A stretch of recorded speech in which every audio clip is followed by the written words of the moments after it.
Let's meet the original Pinoy martial arts, ang modern arnis. Kilala rin ito sa tawag na eskrima o kali, developed by the late Filipino martial artist Remy Presas. Ang arnis ang Filipino stick fighting martial arts. So ibig sabihin, ito yung larong Pinoy na gumagamit ng baston. Ang primary weapon sa martial art na ito ay ang rattan stick o baston, which varies in size but is usually 28 inches or 71 centimeters in length. Meron itong single and double stick technique na dapat maimaster ng isang arnisador. Martial arts siya talaga na maiyahan tulad sa ibang martial arts tulad ng karate at judo. So, approved na po siya sa national sports, lahat ng school required na po i-promote ang arnis. So ngayon pa lang siya nakikilala ng gusto. Sa Pilipinas hindi ko masabing ganong kasikat. Pero ngayon ko nararamdaman na mas na-appreciate siya ngayong taon na to nung naging national sport siya.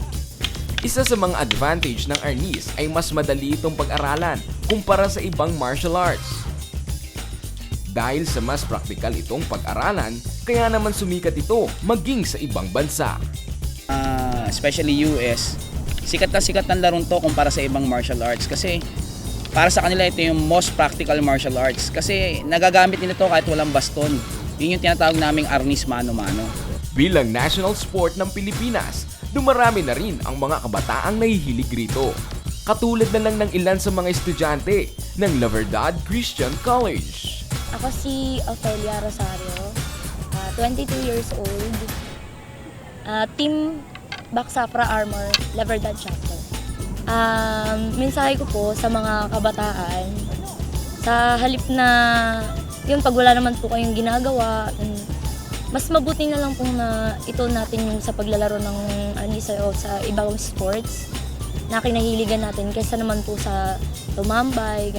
Malaki ang magagawa ng pag-aaral ng arnis para may pagtanggol ng sarili. Pero ang sport na ito ay tunay na maituturing na Filipino pride. Passion nila yung art na to dahil Filipino, national identity. Kaya parang sabi nila, bakit ako mag-aaral basta ng ibang martial arts? Filipino ako. So, gusto kong i-promote o lalong makilala arnis kasi Filipino ako eh. Yun yung common na gusto kong ihayag sa lahat.